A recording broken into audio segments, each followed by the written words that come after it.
Olá a todos, me chamo Luciana Martins Fernando e irei apresentar o trabalho intitulado de Identificação e Quantificação de Metabólitos Secundários da espécie Wissadua periplocifolia.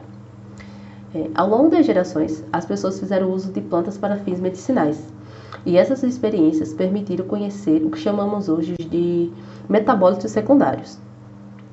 A espécie Wissadua periplocifolia, ela pertence à família Malvácea e popularmente ela é chamada de malva amarela.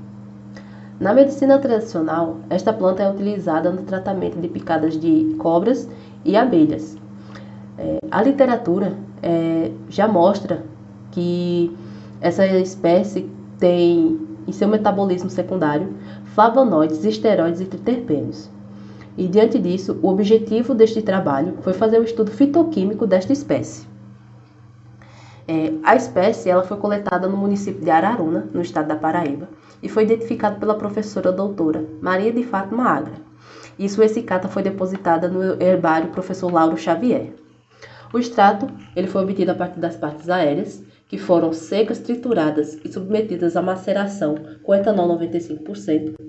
E a triagem foi feita com extrato etanólico, utilizando-se a metodologia de Matos.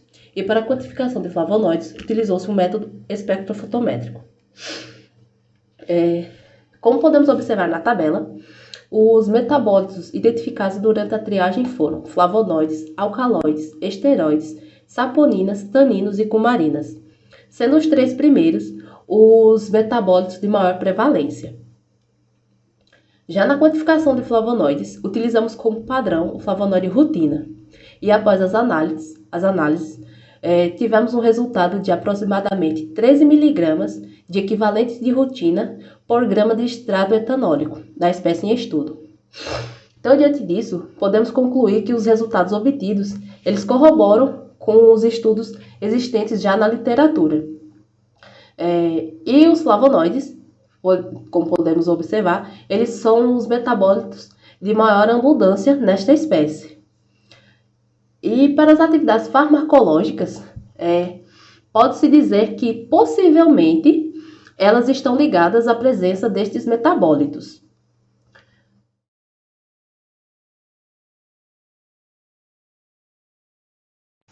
E obrigado à atenção de todos.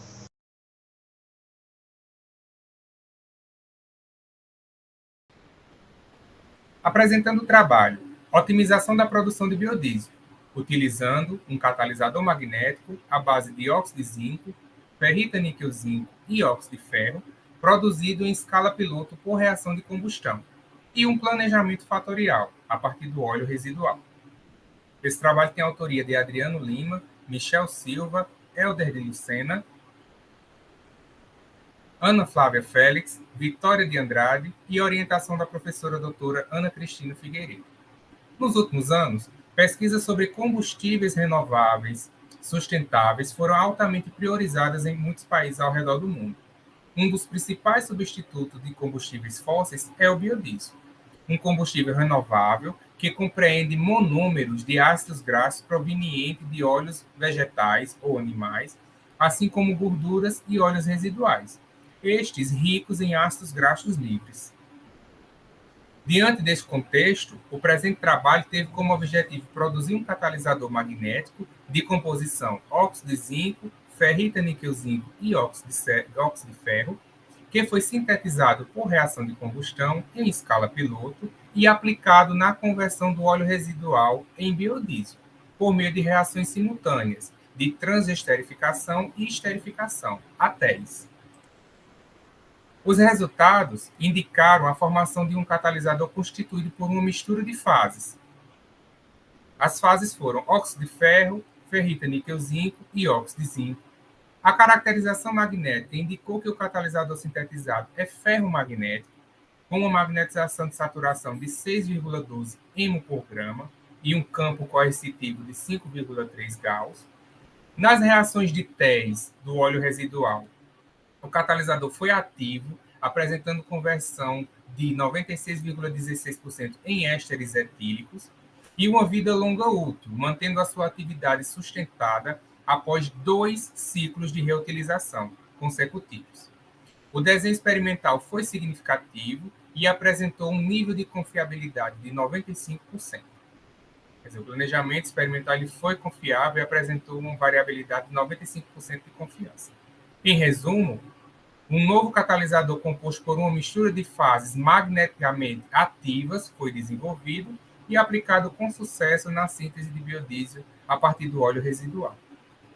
Então, agradecemos ao evento a oportunidade de apresentar o nosso trabalho.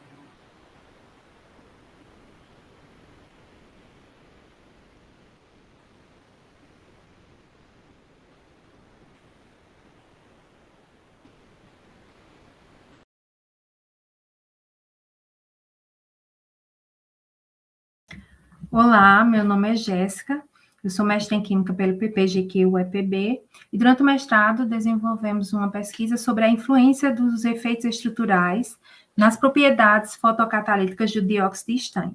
Esse trabalho ele teve a orientação da professora doutora Mary Cristina Ferreira Alves e foi coorientado pelo doutor André Luiz Menezes de Oliveira. Nas últimas décadas, devido a um crescimento populacional e industrial, o meio ambiente ele vem sofrendo diversos danos com relação à poluição do solo, do ar e da água. No que se diz respeito aos recursos hídricos, diversos poluentes vêm sendo descartados de forma indevida, como, por exemplo, fármacos, pesticidas, corantes, entre outros. E essa problemática vem atraindo a atenção de diversos grupos de pesquisadores na busca de novas metodologias para o tratamento desses efluentes contaminados. Entre elas, destaca-se a fotocatálise heterogênea, que vem se mostrando bastante promissora. É um processo oxidativo avançado que baseia-se na fonte de uma radiação que vai incidir na superfície de um catalisador, normalmente um semicondutor. Essa fonte de radiação ela precisa ter uma energia igual ou superior ao band gap desse material, para que haja a excitação desse elétron e ele possa ser ejetado da banda de menor energia, que é a banda de valência, para a banda de mais alta energia, que é a banda de condução, formando assim um par eletroburaco, que é o princípio da fotocatálise. Normalmente, esse par eletroburaco é o radical hidroxila, que vai agir diretamente no contaminante e degradando. Diversos óxidos vêm sendo utilizados, entre eles destaca-se o dióxido de estanho, que foi o óxido utilizado no presente estudo. Esse óxido ele foi sintetizado pelo método dos precursores poliméricos, e variamos alguns parâmetros de síntese, como, por exemplo, o tempo de tratamento térmico. Aplicamos uma temperatura de 700 graus Celsius e variamos esse tempo de tratamento de 2, 4 e 6 horas.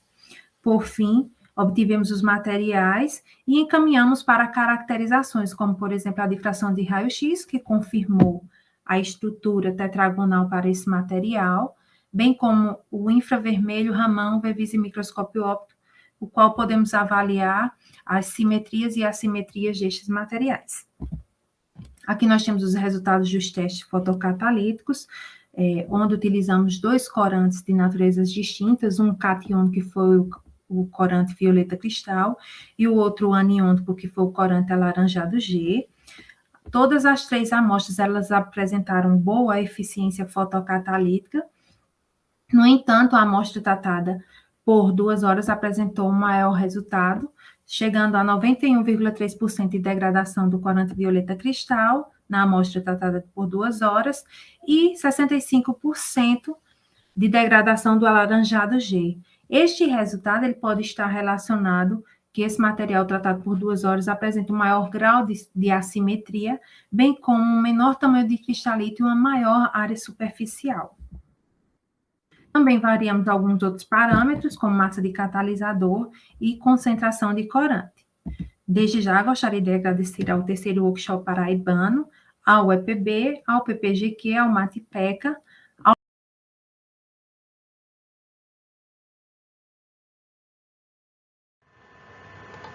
Olá, me chamo Sonário de Oliveira, sou graduanda em Química Industrial pela Universidade Estadual da Paraíba. O trabalho realizado foi a produção sustentável de biosurfactantes por penicilina sp com potencial de aplicação na área ambiental, com colaboração de Elisandro Lima e doutora Elvia Valesca.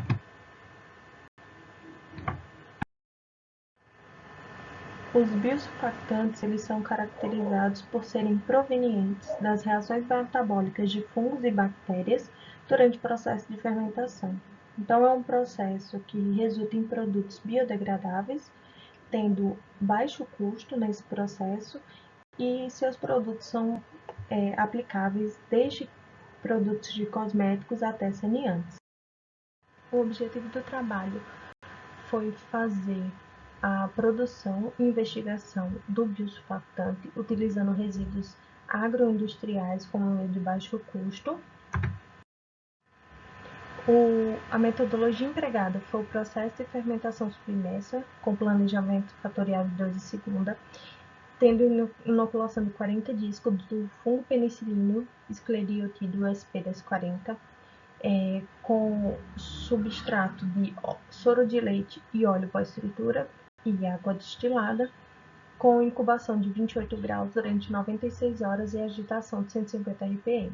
Foi feito o teste de dispersão, emulsificação e tensão. O teste de dispersão foi possível ver através das imagens demonstradas que no biosurfactante houve uma pequena dispersão do óleo de motor utilizado, mas não tão eficiente quanto o surfactante sintético, que dispersa quase por total o óleo. No resultado do processo de bioemulsificação, teve percentuais de 20 a 40% com óleo pós-fritura, sendo bastante significativo. Já não com óleo de coco e óleo de soja, foram valores abaixo.